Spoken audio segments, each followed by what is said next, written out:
నమస్కారం. ఘంటారావానికి స్వాగతం. ముందుగా ప్రధాన అంశాలు. జూన్ 5 తర్వాత భారాసా దుకాణం బందేనన్న కోమటిరెడ్డి. ప్రాధాన్యతా క్రమంలో హామీలు అమలు చేస్తున్నామని వెల్లడి.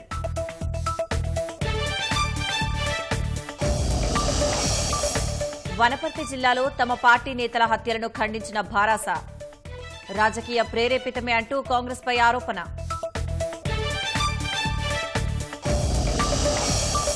హైనా దాడితో సిద్దిపేట జిల్లాకు చెందిన రైతుకు తీవ్ర నష్టం.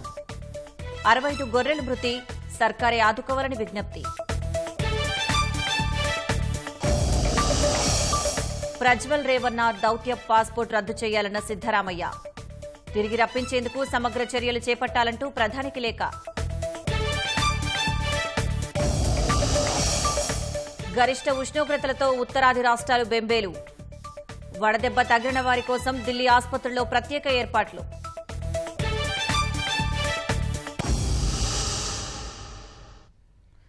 మేడిగడ్డ ఆనకట్టకు ఓవైపు రక్షణ చర్యల ప్రక్రియ కొనసాగిస్తూనే మరోవైపు తదుపరి పరీక్షల దిశగా అధికార యంత్రాంగం కసరత్తు చేస్తోంది. జాతీయ డ్యామ్ సేఫ్టీ అథారిటీ నిపుణుల కమిటీ సిఫారసు చేసిన విధంగా కేంద్ర సంస్థలతో పరీక్షల నిర్వహణపై దృష్టి సారించింది. ఇదే సమయంలో పంప్ హౌస్ల నుంచి నీటిని ఎత్తిపోసేందుకు వీలుగా ప్రత్యామ్నాయ మార్గాలను కూడా అన్వేషిస్తున్నారు. జాతీయ డ్యామ్ సేఫ్టీ అథారిటీ నిపుణుల కమిటీ సూచనలకు అనుగుణంగా మేడిగడ్డతో పాటు అన్నారం, సుందిళ్ల ఆనకట్టలకు వర్షాకాలంలోపు తీసుకోవాల్సిన రక్షణ చర్యల్ని నీటిపారుదల శాఖ వేగవంతం చేసింది. ఆయా బ్యారేజీల నిర్మాణ సంస్థలు ఈ దిశగా ఇప్పటికే చర్యల్ని ప్రారంభించాయి. పియర్స్ దెబ్బతిన్న మేడిగడ్డ ఆనకట్టకు రక్షణ చర్యలు కొనసాగుతున్నాయి. బ్యారేజీ 7వ బ్లాక్లోని గేట్లు తెరిచే ప్రక్రియ కొనసాగుతోంది. బ్లాకులో 8 గేట్లు ఉండగా అందులో ఇప్పటికే 5 గేట్లను తెరిచారు. మిగిలిన 3 గేట్లను కూడా తెరిచేందుకు ప్రయత్నిస్తున్నారు. ఎన్డీఎస్ఏ నిపుణుల కమిటీ 20, 21వ గేట్లను పూర్తిగా తొలగించాలని సూచించింది. అయితే తొలగించడం కంటే గేట్లను తెరవడమే సులువన్న వాదన ఉంది. పియర్స్ కు ఎలాంటి ఇబ్బందులు రాకుండా జాగ్రత్తగా తెరిస్తే మేలని అంటున్నారు. దిగువన రాఫ్ట్ను సరిచేసుకుని గేట్లను తెరవాల్సి ఉంటుంది. పియర్స్ కుంగిన ప్రాంతంలో ఇసుక కొట్టుకుపోయి రంధ్రం ఏర్పడినట్లు ప్రాథమికంగా గుర్తించినందున దాన్ని పూడ్చి గేట్లను తెరవాల్సి ఉంటుంది. ఆ ప్రాంతంలో దెబ్బతిన్న సీకెంట్ పైల్స్ స్థానంలో కొత్త వాటిని అమర్చేందుకు కూడా ఏర్పాట్లు చేస్తున్నారు. కొత్త సీకెంట్ పైల్స్ నేడో రేపో చేరుకుంటాయని అంటున్నారు. 3 బ్యారేజీల వద్ద ఇసుక మేటల తొలగింపు, గ్రౌటింగ్ పనులు జరుగుతున్నట్లు అధికారులు చెబుతున్నారు.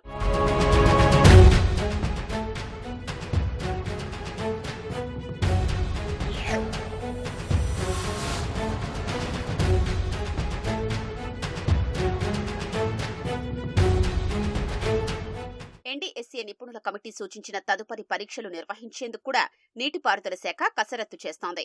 వర్షాకాలానికి ముందే పరీక్షలు చేయాల్సి ఉండడంతో త్వరితగతిన పూర్తి చేసేలా చర్యలు తీసుకుంటున్నారు. రాష్ట్ర ప్రభుత్వ విజ్ఞప్తి మేరకు పూణేకు చెందిన central water and power research station CWPRS ప్రతినిధులు మేడిగడ్డతో పాటు అన్నారం ఆనకట్టల్ని పరిశీలించారు.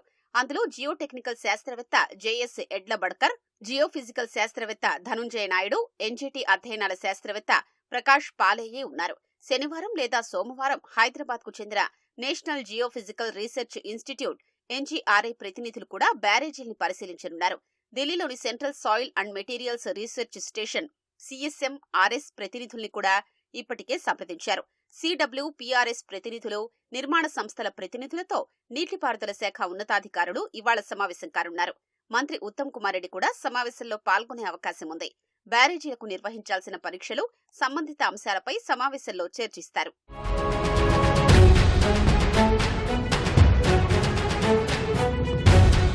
బ్యారేజీల నుంచి అవకాశం ఉంటే నీటిని ఎత్తిపోసేందుకు వీలుగా ప్రత్యామ్నాయ మార్గాల్ని కూడా పరిశీలించాలన్న ప్రభుత్వ ఆదేశాల మేరకు ఇందుకు సంబంధించిన కసరత్తు చేస్తున్నారు. ఎక్కువ వ్యయం కాకుండా జియో టెక్స్టైల్స్ విధానం, గేబియన్ స్ట్రక్చర్స్ తదితర విధానాల్ని పరిశీలిస్తున్నారు. కన్నేపల్లి పంప్ హౌస్ సమీపంలో 6 మీటర్ల ఎత్తు వరకు నీటిని నిల్వ ఉంచితే ఎత్తిపోతలకు వీలవుతుంది. అందుకు అవకాశమున్న పద్ధతుల్ని పరిశీలిస్తున్నారు. జియో టెక్స్టైల్స్ విధానంలో ట్యూబులు ఏర్పాటు చేయడం ద్వారా నీటిని నిల్వ చేయొచ్చని, ఖర్చు కూడా తక్కువ అవుతుందని అంటున్నారు. తాడిపూడి ప్రాజెక్టు సమీపంలో ఓ అక్విడెక్ట్ కోసం ఈ తరహా విధానాన్ని ఏళ్ల తరబడి ఉపయోగించినట్లు చెబుతున్నారు. శుక్రవారం జరగనున్న బోర్డ్ ఆఫ్ చీఫ్ ఇంజనీర్ల సమావేశంలో సదరు కంపెనీ ప్రతినిధులు ఇందుకు సంబంధించిన ప్రెజెంటేషన్ ఇవ్వనున్నారు. రాతిని ఉపయోగించి గేబియన్ స్ట్రక్చర్స్ ఏర్పాటు ద్వారా కూడా నీరు నిల్వ చేయొచ్చని అంటున్నారు. అన్ని అంశాల్ని పరిశీలించి నిపుణుల కమిటీ సలహా మేరకు వీటికి సంబంధించి చర్యలు తీసుకోనున్నారు. రుణమాఫీపై రాష్ట్ర ప్రభుత్వ కసరత్తు కొనసాగుతోంది. ఎన్నికల హామీకి అనుగుణంగా 2 లక్షల వరకు రైతులకు రుణాలను మాఫీ చేసి తీరతామని ప్రభుత్వం అంటోంది. 30,000 కోట్ల రూపాయలకు పైగా అవసరమయ్యే ఈ ప్రక్రియ పూర్తికి రాష్ట్ర ప్రభుత్వం వివిధ మార్గాలను అన్వేషిస్తోంది. రైతు సంక్షేమ కార్పొరేషన్కు రైతుల రుణాలను బదిలీ చేసుకోవాలన్నది ప్రధాన ఆలోచన. ఆ దిశగా ఇబ్బందులు తలెత్తితే అనుసరించాల్సిన ప్రత్యామ్నాయ మార్గాలపై కూడా సర్కారు దృష్టి సారించింది. రాష్ట్రంలోని రైతులకు 2 లక్షల రూపాయల వరకు రుణమాఫీ చేసి విముక్తి చేస్తామని కాంగ్రెస్ పార్టీ ఎన్నికల సమయంలో హామీ ఇచ్చింది. ఆగస్టు 15వ తేదీలోపు రైతుల రుణాలన్నీ మాఫీ చేస్తామని లోక్సభ ఎన్నికల ప్రచారంలో సీఎం రేవంత్ రెడ్డి స్పష్టమైన ప్రకటన చేశారు. రుణమాఫీకి సంబంధించి అధికారులకు ఇప్పటికే ఆదేశాలు కూడా జారీ చేశారు. రాష్ట్రంలోని రైతులందరికీ 2 లక్షల రూపాయలలోపు రుణాలను మాఫీ చేయాలంటే 30,000 కోట్లకు పైగా నిధులు అవసరమవుతాయని అంచనా. ఈ దిశగా బ్యాంకర్లతో వ్యవసాయ, ఆర్థిక శాఖలు ఇప్పటికే సంప్రదింపులు జరిపినట్లు సమాచారం. అంత పెద్ద మొత్తంలో ఒకేసారి నిధులు సమకూర్చడం రాష్ట్ర ప్రభుత్వానికి చాలా క్లిష్టమైన పని. రైతు రుణమాఫీ కోసం ప్రత్యేకంగా కార్పొరేషన్ ఏర్పాటు చేయాలన్నది రాష్ట్ర ప్రభుత్వ ప్రాథమిక ఆలోచన. రైతు సంక్షేమ కార్పొరేషన్ ఏర్పాటు చేసి దానికి రైతుల అప్పులను బదలాయించాలని భావిస్తున్నారు. రాష్ట్ర ఖజానాకు వివిధ రూపాల్లో ప్రతి నెలా వచ్చే ఆదాయంలో కొంత మొత్తాన్ని ఆ కార్పొరేషన్కు జమ చేసి బ్యాంకులకు చెల్లింపులు చేయాలన్నది ప్రతిపాదన. అయితే ప్రస్తుత రిజర్వ్ బ్యాంకు నిబంధనలు అందుకు అంగీకరించకపోవచ్చన్న చర్చ జరుగుతోంది. ఆర్బీఐ నిబంధనల ప్రకారం మూలధనం కోసం ఖర్చు చేసి దానిపై ఆదాయం వచ్చే అవకాశం ఉంటేనే కార్పొరేషన్కు బ్యాంకులు పెద్ద మొత్తం రుణమిచ్చే అవకాశం ఉంటుందని అంటున్నారు. కార్పొరేషన్ల కింద తీసుకునే రుణాలను కూడా రుణ పరిమితికి లోబడి తీసుకునే అప్పు కిందే కేంద్రం పరిగణిస్తోంది. ఈ పరిస్థితుల్లో రాష్ట్ర ప్రభుత్వం ఏం చేస్తుందన్నది చూడాలి.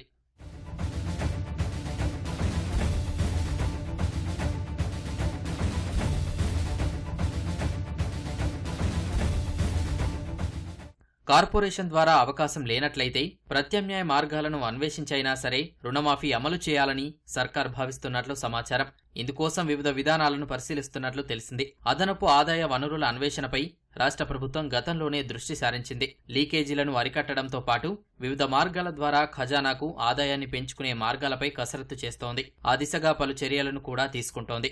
వాటితో పాటు ఎల్ఆర్ఎస్ అమలు, భూముల అమ్మకం సహా ఇతరత్రా మార్గాల్లో కూడా ఆదాయాన్ని పెంచుకునే ప్రణాళికలను అమలు చేసే ఆలోచనలో ఉన్నట్లు సమాచారం. అవసరమైతే ఎఫ్ఆర్బీఎం పరిధికి లోబడి తీసుకునే రుణాలను వీలైనంత ఎక్కువగా తీసుకుని రుణమాఫీ చేసే అంశం కూడా ఒక ప్రత్యామ్నాయంగా ఉందని అంటున్నారు. 2024-25 ఆర్థిక సంవత్సరంలో రుణ పరిమితికి లోబడి 59,000 కోట్ల రూపాయలు అప్పుగా తీసుకోవాలని రాష్ట్ర ప్రభుత్వం బడ్జెట్లో ప్రతిపాదించింది. కేంద్ర ప్రభుత్వం అందులో మొదటి 9 నెలల మొత్తంలో తీసుకునే రుణానికి సంబంధించి ఇప్పటికే అనుమతి ఇచ్చింది. ఆ మొత్తం 33,000 కోట్ల వరకు ఉండవచ్చని అంచనా. అందులో ఇప్పటి వరకు రాష్ట్ర ప్రభుత్వం 8,000 కోట్ల రూపాయలు అప్పుగా తీసుకుంది. మిగిలిన 25,000 కోట్లలో కొంత మొత్తం లేదా పూర్తి మొత్తాన్ని దశలవారీగా తీసుకోవచ్చని అంటున్నారు.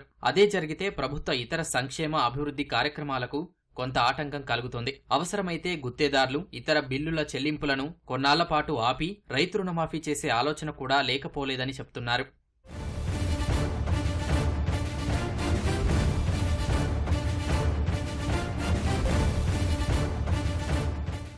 ఎట్టి పరిస్థితుల్లోనైనా రుణమాఫీ చేసి తీరాల్సిందేనన్న ముఖ్యమంత్రి రేవంత్ రెడ్డి నిర్ణయం మేరకు సర్కార్ వివిధ ప్రత్యామ్నాయాలను అన్వేషిస్తోంది. లోక్సభ ఎన్నికల కోడ్ ముగిసిన వెంటనే రుణమాఫీ విషయమై ప్రభుత్వం పూర్తి స్థాయిలో కసరత్తు చేసి విధానపర నిర్ణయానికి రానుంది. రైతులకు ఇచ్చిన ఏ ఒక్క హామీని కూడా కాంగ్రెస్ ప్రభుత్వం అమలు చేయడం లేదని మాజీ మంత్రి హరీష్ రావు విమర్శించారు.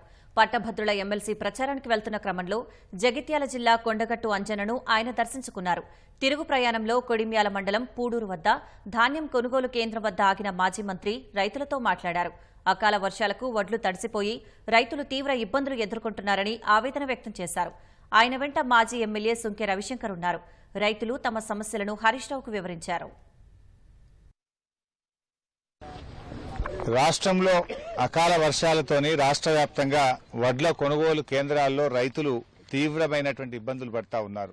ఒకవైపు రాష్ట్ర ప్రభుత్వం కేబినెట్ మీటింగ్ పెట్టి తడిసిన వడ్లు కొంటామని, రైతులకు ఇబ్బంది లేదని, 3 రోజుల్లోనే వడ్లు కొంటున్నామని చెప్పి రాష్ట్ర ప్రభుత్వం ఒకవైపు చెప్తా ఉంది. ఈ రోజు జగిత్యాల జిల్లా కొడిమ్యాల మండలం పూడూరు వడ్ల కొనుగోలు కేంద్రానికి ఆకస్మిక తనిఖీలో భాగంగా బీఆర్ఎస్ పార్టీ పక్షాన ఇక్కడికి రావడం జరిగింది. ఇక్కడే రమేష్ అనే రైతున్నారు, లక్ష్మారెడ్డి అనే రైతున్నారు. వీళ్ళందరూ కూడా ఒక నెల రోజుల క్రితం ఈ పూడూరు వడ్ల కొనుగోలు కేంద్రానికి వడ్లు తెచ్చారు. రాత్రి బాగా వర్షం పడి సంచులన్నీ కూడా తడిచిపోయినాయి. చాలా మంది రైతులకు సంబంధించిన కుప్పల్లో ఇప్పటికే మొలకెత్తి ధాన్యం కొనుగోలు చేయక తీవ్రమైనటువంటి నష్టం జరిగింది. ప్రభుత్వం మాటలు కోటలు దాటుతా ఉన్నాయి తప్ప చేతలు గడప దాటని పరిస్థితి ఉంది. కొనుగోలు కేంద్రాల్లో ఒక రైతు 40 రోజులైందని, ఇంకొక రైతు 30 రోజులైంది, వడ్లు కొనడం లేదు ప్రభుత్వం అని చెప్తా ఉన్నారు. తడిసిన ధాన్యాన్ని తీసుకొని పరిస్థితుంది. చాలా మంది రైతులు ఇంత ఓపిక లేక దాదాపు 100-200 రూపాయలు తక్కువ ధరకు మధ్య దళారులకు, మిల్లర్లకు అమ్ముకునేటువంటి పరిస్థితి ఏర్పడ్డది. అంటే రాష్ట్ర ప్రభుత్వము ఎన్నికల ముందు రైతులకు 6 గ్యారెంటీల్లో భాగంగా 100 రోజుల్లో 6 గ్యారెంటీలు అమలు చేస్తామని బాండ్ పేపర్ల మీద రాసిచ్చి, మేము 100 రోజుల్లో రైతు బంధును 7,500 రూపాయలకు పెంచుతామన్నారు, మోసం చేసిండ్రు. 100 రోజుల్లో వడ్లకు 500 బోనస్ ఇస్తామన్నారు, మోసం చేసిండ్రు. మీరు రైతులకు ఇచ్చిన ఏ ఒక్క హామీ అమలు చేయలేదు. అట్లీస్ట్ కనీసంగా పండిన వడ్లన్న కొంటున్నారా అంటే వడ్లు కొనడం కూడా ఈ ప్రభుత్వానికి చేతనైతలేదు. వనపర్తి జిల్లా చిన్నంబావి మండలం లక్ష్మీపల్లి గ్రామంలో భారాస నేత శ్రీధర్ రెడ్డి దారుణ హత్యను ఆ పార్టీ నేతలు తీవ్రంగా ఖండించారు. హత్య దారుణమన్న మాజీ మంత్రి హరీష్ రావు కుటుంబ సభ్యులకు ప్రగాఢ సానుభూతి తెలిపారు.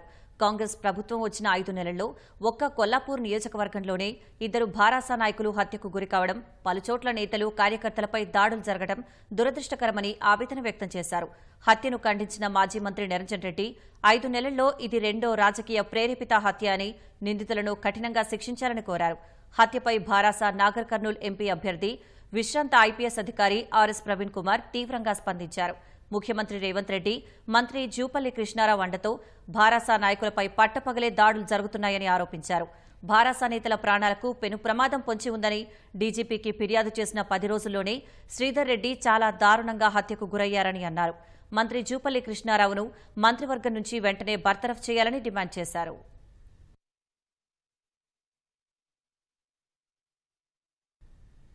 రాష్ట్ర వాణిజ్య పనుల శాఖ అవినీతికి నిలయంగా మారింది. కొందరు అధికారులు ధనార్జనే ధ్యేయంగా అక్రమార్కులతో జతకట్టి ప్రభుత్వ ఆదాయానికి గండి కొడుతున్నారు. క్రయ విక్రయాలు చేయకుండానే చేసినట్లు చూపిన వ్యాపారులకు రీఫండ్లు ఇచ్చేయడం, అక్రమార్కులకు కొమ్ము కాయడం కొందరు అధికారులకు వెన్నతో పెట్టిన విద్యగా మారింది. రాష్ట్రంలో అత్యధిక ఆదాయం తెచ్చిపెట్టే వాణిజ్య పన్నుల శాఖ పనితీరుపై విమర్శలు వెల్లువెత్తుతున్నాయి. 100 కోట్లకు పైగా రీఫండ్లు బోగస్ సంస్థలకు ఇవ్వడం, ఆడిట్ లేవనెత్తిన అభ్యంతరాలకు సమాధానం ఇవ్వకపోవడం వంటివి అక్రమార్కులకు కొమ్ము కాస్తున్నట్లు నిలువెత్తు సాక్ష్యాలుగా నిలుస్తున్నాయి. రాష్ట్రంలో 14 డివిజన్లు, 118 సర్కిల్ కార్యాలయాలు కలిగిన వాణిజ్య పన్నుల శాఖ వ్యాట్, జీఎస్టీ ఎగవేతదారుల భరతం పట్టాల్సి ఉంది. కానీ 2017 జూలైలో జీఎస్టీ అమల్లోకొచ్చిన తర్వాత పోర్టల్లో వ్యాపారులు అప్లోడ్ చేస్తున్న రిటర్న్స్ పై నిఘా సైతం పెట్టట్లేదన్న ఆరోపణలు వెల్లువెత్తుతున్నాయి. ప్రభుత్వం నడిచేందుకు అవసరమైన నిధుల సమీకరణలో కీలకమైన వాణిజ్య పన్నుల శాఖపై గత ప్రభుత్వ హయాంలో ఉన్నతాధికారుల పర్యవేక్షణ కొరవడింది. దీంతో కొందరు అధికారులు అక్రమార్కులతో చేతులు కలిపి ప్రభుత్వ ఆదాయానికి గండికొట్టారు. ఏ డివిజన్కు ఆ డివిజన్ పర్యవేక్షణ అధికారిగా కొనసాగే జాయింట్ కమిషనర్ కనుసన్నల్లోనే పరిపాలన కొనసాగాలి. అక్కడ ఏది జరిగినా ఆ అధికారినే బాధ్యులుగా నిలవాల్సి ఉంటుంది. కానీ ఇటీవల చోటు చేసుకున్న ఎలక్ట్రిక్ వాహనాల క్రయ విక్రయాల మాటున జరిగిన 100 కోట్ల కుంభకోణంలో తమకు ఎలాంటి సంబంధం లేదని 2 ఉన్నతాధికారులు తప్పించుకుంటున్నట్లు తెలుస్తోంది. కేంద్ర జీఎస్టీ అధికారులు ఓ సంస్థ నుంచి జీఎస్టీ వసూలు చేస్తే వాణిజ్య పన్నుల శాఖకు చెందిన ఓ జాయింట్ కమిషనర్ స్థాయి ఉన్నతాధికారి 4 కోట్ల రూపాయలను అప్పనంగా రీఫండ్ ఇచ్చేశారు. అంతేగాక ఓ ప్రపంచ స్థాయి సాఫ్ట్వేర్ కంపెనీ తమ ఎగుమతులకు సంబంధించి జీఎస్టీ రీఫండ్ల కోసం దరఖాస్తు చేసుకుంది. ఎవరైనా దరఖాస్తు చేసుకుంటే జీఎస్టీ చట్టం ప్రకారం 2 నెలల్లో వాటిని పరిశీలించి అర్హమైనవా కాదా అన్నది తేల్చాలి. కానీ 2 ఏళ్ల పాటు ఆ అధికారి పట్టించుకోలేదు. చట్ట ప్రకారం సకాలంలో ఇవ్వలేదని, 6% వడ్డీ చెల్లించారని హైకోర్టును ఆశ్రయించగా ఆ అధికారి నిర్లక్ష్యం కారణంగా 37,62,00,000 చెల్లించాల్సిన పరిస్థితి ఏర్పడింది. కానీ ఈ విషయమై రాష్ట్ర వాణిజ్య పన్నుల శాఖ సుప్రీంకోర్టును ఆశ్రయించినట్లు తెలుస్తోంది. ఈ 2 వ్యవహారాల్లో నిర్లక్ష్యం వహించిన ఉన్నతాధికారిని సస్పెండ్ చేసినట్లు సమాచారం. 2022 నవంబర్ నుంచి డిసెంబర్ 2023 వరకు ఏడాదికి పైగా గుట్టుచప్పుడు కాకుండా సాగిన ఈ రీఫండ్ల కుంభకోణం కాంగ్రెస్ ప్రభుత్వం అధికారంలోకొచ్చిన తరువాత వెలుగులోకొచ్చింది. ఎలక్ట్రిక్ వాహనాల క్రయ విక్రయాలు, టాల్కమ్ పౌడర్ అమ్మకాల మాటున 100 కోట్ల రీఫండ్లను కమిషన్లకు కక్కుర్తిపడిన అధికారులు అక్రమార్కులకిచ్చేశారు. ఓ ట్యాక్స్ కన్సల్టెంట్ తో కలిసి తప్పుడు నకిలీ ఇన్వాయిస్లను జీఎస్టీఎన్ పోర్టల్లో అప్లోడ్ చేశారు. ఎలక్ట్రిక్ వాహనాలకు సంబంధించి విడిభాగాలు 18% జీఎస్టీతో కొనుగోలు చేసి అసెంబుల్డ్ చేసిన వాహనాన్ని కేంద్రం కల్పించిన వెసులుబాటుతో 5% జీఎస్టీతో అమ్మినట్లు చూపి ఆ వ్యత్యాసం 13% రీఫండ్ ఇవ్వాలని దరఖాస్తులు చేసుకుని తీసేసుకున్నారు. ఈ వ్యవహారంలో సీసీఎస్ పోలీసులు 5 అధికారుల్ని అరెస్ట్ చేయగా ఓ జాయింట్ కమిషనర్, ఓ డీసీటీఓ, మరో అధికారిపై సస్పెన్షన్ వేటు పడింది. మరోవైపు 2015, 16 నుంచి 2018, 19 సంవత్సరాలకు చెందిన ఆడిట్ అభ్యంతరాల్ని పరిశీలించకుండా పక్కన పడేసిన వ్యవహారం వెలుగులోకొచ్చింది. విశ్వసనీయ వర్గాల ద్వారా తెలిసిన సమాచారం మేరకు దాదాపు 7,500 అభ్యంతరాలపై ఎలాంటి నిర్ణయం తీసుకోకుండా పక్కన పడేసినట్లు తెలుస్తోంది. అందువల్ల వందలాది కోట్ల పన్నులు వసూలు చేసేందుకు అవకాశమున్నా అధికారులు చొరవ చూపలేదన్న విమర్శలు వెల్లువెత్తుతున్నాయి. అక్రమాలు వరుసగా వెలుగులోకొస్తుండటంతో అసెస్మెంట్లను పునః పరిశీలన చేయించే కార్యక్రమం తాజాగా వాణిజ్య పన్నుల శాఖ చేపట్టింది. ఇది పూర్తయితేనే ఎందరో అధికారులు కమిషన్లకు కక్కుర్తిపడి అసెస్మెంట్లను లోపభూయిష్టంగా నిర్వహించి ప్రభుత్వాదాయానికి గండికొట్టారో వెలుగులోకొచ్చే అవకాశముంది.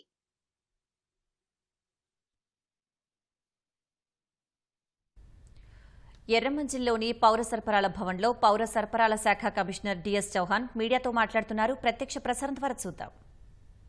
మీకు full time for question answer, any doubt ఉంటే అది క్లారిఫై చేస్తాము. స్టార్టింగ్లో ఫస్ట్ మనము ఒక 2 వీడియో చూద్దాం. Please start. Abhishek, you be there by their side and Vinod. Let us see 2 videos. ప్రతి సెంటర్ లైట్ బంద్ చేయండి. ఫస్ట్ లైట్ బంద్ చేసి వీడియో చూసుకోండి. ప్రతి సెంటర్లో వెళ్ళిన తర్వాత ఒక డ్రిల్ మనం ఏం చేసామంటే అక్కడ నుంచి బై రెండమ్ సెలెక్ట్ చేసుకుంటూ, ఇది రాబోయే స్లైడ్స్లో మీకు తెలుస్తుంది, ఫార్మర్స్తోని రైతులతోని నేను మాట్లాడినా, ఫీడ్బ్యాక్ తీసుకున్నా.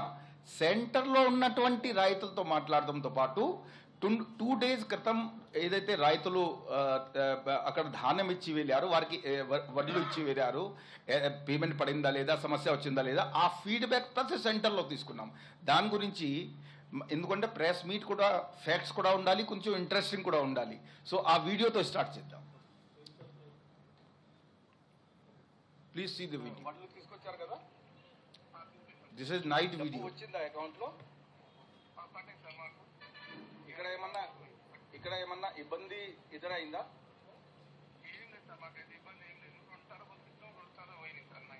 Very good. సో ఏం సమస్య ఏం రాలేదు కదా? ఓకే, థ్యాంక్ యూ, ధన్యవాదాలు. అతనుకు నేను ఎవరు తెలియదు, సెంటర్ నుంచి మాట్లాడుతున్నాం అని చెప్పి, మరియు ఏదో నెక్స్ట్ వీడియో ఇంకొకటి వారికి కూడా నేను ఎవరు మాట్లాడుతున్నానో తెలియదు, సెంటర్ నుంచి మాట్లాడదాం చెప్పుకుంటూ, రెండోది వారికి ర్యాండమ్గా నేనే సెలెక్ట్ చేసుకుంటూ. ఇది చూసుకోండి, కలెక్టర్ గారు కూడా ఉన్నారు, సిపి గారు. మీరు ఈ సెంటర్లో గన్నారం సెంటర్లో పైడి తీసుకొని వచ్చినారు కదా, వరి ధాన్యం, ఏదన్నా సమస్య ఏం రాలేదు కదా? మన స్టాఫ్ మొత్తం మంచిగా కోఆపరేట్ చేశారా? అచ్చా, ఇప్పుడు మీకు డబ్బు పడిందా అకౌంట్లో లేదా? పడిందా? Okay, very good. సంతోషంగా ఉన్నారు కదా? ఓకే, ఏం సమస్య ఏం లేదు కదా? Okay, very good. నమస్కారం. Okay, now start the.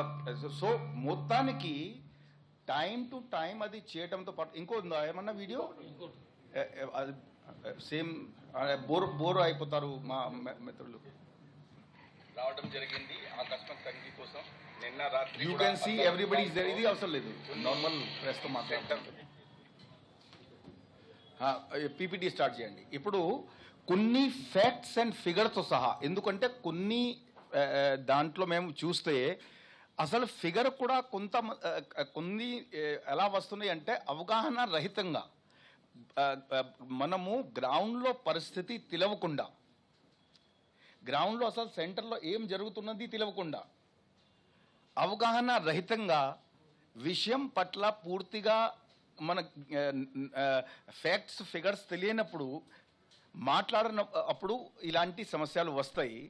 So అలాంటి సమస్యల వలన మన అందరితో నా కోరడం ఏంటి అంటే, అందరూ కలిసి, పాత్రికేయ మిత్రులు కావచ్చు, ఇంకా ఇతరు కావచ్చు, ప్రజల ప్రతినిధులు కావచ్చు, ఫస్ట్ మనం రైతులకి మంచి ఏంటి చెడ ఏంటి అది దశలో పెట్టుకొని మాట్లాడాలి.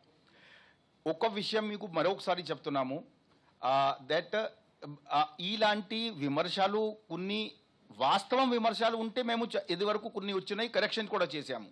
కానీ వాస్తవం లేని ఉంటే ఫార్మర్స్ రైతులు దాంట్లో ఉత్సాహం తగ్గించి లేకపోతే నిరుత్సాహంగా మేము ఎందుకు వెళ్ళాలనేది కొంతమంది ఆగిపోవడం, ఇది నష్టం జరుగుతుంది. కాబట్టి అలాంటి రాకపోతే బెటర్, వెరిఫై చేసుకొని బెటర్. ఫర్ ఎగ్జాంపుల్ స్టార్టింగ్లో ఇవాళకి న్యూస్ కటింగ్ ఉంది, దయచేసి చూసుకోండి. మీరు అందరూ కృషి కూడా దాంట్లో చాలా ఉంది, అన్ని positive items, these are all positive items. ఎంత కట్ట దాంట్లో ఫ్యాక్ట్ అండ్ ఫిగర్తో సహా స్పెషల్ ఆఫీసర్ తిరగటం, ఎంత కట్ట పాజిటివ్ ఐటమ్ వచ్చింది. నెగిటివ్ ఐటమ్స్ కూడా మేము చూస్తున్నాము, దాంట్లో చెక్ చేస్తున్నాం. ప్రతి ఒక్కసారి చెక్ చేసి కరెక్షన్ చేసినట్టు విషయాలు మీరు లోకల్ పాత్రికేయులతో కూడా అడగవచ్చు. ఇప్పుడు కొన్ని ఫ్యాక్ట్స్ అండ్ ఫిగర్స్ మీ ముందుగా పెడతాము, మధ్యలో కూడా మీరు అడగవచ్చు, లేదంటే లాస్ట్లో క్వశ్చన్ చేయవచ్చు. ఫస్ట్ ఆఫ్ ఆల్ మనది చాలా విజిట్స్ జరిగాయి. ఆ కెమెరా మిత్రులకి ఇబ్బంది ఉంటే ప్రాబ్లం ఏం లేదు కదా, మేము అది షేర్ చేస్తాం అవసరం ఉంటే. ఫస్ట్ ఆఫ్ ఆల్ అడ్వాన్స్ ప్లానింగ్తో తయారు చేసుకొని ఒక plan of action, state plan of action and district plan of action తయారు చేసుకుని ప్రత్యక్షంగా మనము స్వయంగా అందరి పోయి ఆల్మోస్ట్ ఇప్పటి వరకు 70-80 దాకా సెంటర్స్లో విజిట్ చేయడం జరిగింది. అది మేము క్విక్గా ఫోటో మీకు చూపిస్తాను. అడిషనల్ కలెక్టర్ కనపడుతున్నారు, కలెక్టర్ గారు కనపడుతున్నారు. దాని తర్వాత కొన్ని చోట్ల మీటింగ్స్ చేయడం, కొన్ని చోట్ల రైతులతో మాట్లాడడం. మన వర్షం పడినప్పటికి కూడా చూడండి ఎంత ధైర్యంతో, ఇది నైట్ ఉంది, ఎంత ధైర్యంతో మన ఐకేపీ వాళ్ళు నిలబడి అది చేస్తున్నారు. అది అంతా చేయడం, వాళ్ళతో మాట్లాడడం, కొంతమందికి అప్రిషియేషన్ చేయడం, ఈ అంతా కూడా చేయడం జరిగింది. పోతే ఈసారి ఈ సంవత్సరం మీరు అందరు కూడా బాగా అనుభవంతులు, ఈ ఫీల్డ్లో చాలా టైం నుంచి ఉన్నారు. ప్రతిసారి 1 ఏప్రిల్ పేరు పెట్టినప్పటికీ కూడా ఫస్ట్ వీక్ ఆఫ్ ఏప్రిల్లో ఏ సెంటర్ ఓపెన్ అవ్వలేదు. కానీ ఇప్పుడు మీరు ఫోటోలోని చూడండి, 29కి సెంటర్ కలెక్టర్ గారు ఓపెన్ చేసి 28కి ఓపెన్ చేసి 29కి పేపర్లో వచ్చింది. నౌ దాంట్లో మనకు ఈసారి ఏమైంది అంటే, మన గవర్నమెంట్ ఆఫ్ ఇండియా డిఎఫ్పిడి డిపార్ట్మెంట్ ఉంటారు. ఆ డిఎఫ్పిడి డిపార్ట్మెంట్తో మనము అది రిక్వెస్ట్ చేయడం జరిగింది దట్ మనకు నల్గొండ, నిజామాబాద్లో అది వేగవంతంగా రావడం వలన మనకు అవసరం ఉన్నది, దట్ దయచేసి మనకు పర్మిట్ చేయండి. దాంట్లో ఆ డిపార్ట్మెంట్, కేంద్ర డిపార్ట్మెంట్ కూడా పూర్తిగా సహకరించి 25 నాడు నుంచి మీరు ఓపెన్ చేసేసేయండి అని పర్మిషన్ ఇవ్వడం జరిగింది. సో ఇప్పటికీ కూడా డేటా చూస్తే, ఈ యాజ్ ఆన్ డేట్ కూడా డేటా చూస్తే లాస్ట్ టైంకి గతంకి, ఎందుకంటే కొన్ని స్లో అది క్వశ్చన్స్ వస్తున్నాయి అంటే దానికంటంగా వేగవంతంగా ఎట్లా ఉంటుంది ఒకసారి ఫిగర్స్తోని మీకు చూపిస్తాను. లాస్ట్ ఇయర్ సెంటర్ ఓపెన్ చేయడం జరిగింది 9 ఏప్రిల్. మీరు అందరూ కూడా ఇక్కడ ఉండే centre planned 7031 but actually open for much less. ఇది కరెంట్ పొజిషన్. దెన్ 23-24లో మనం 25 అంటే నార్మల్ క్రితం కన్నా ఒక 1 వీక్ బ్యాక్ యాక్చువల్గా మనం సెంటర్ ప్లాన్ చేశాము 7149 మీతో షేర్ చేశాము. బట్ అవసరానికి పెంచుకుంటూ 7245 వరకు తీసుకువెళ్ళాము. ప్రస్తుతానికి మనకు 7142 సెంటర్స్ ఇప్పుడు అమల్లో ఉన్నది.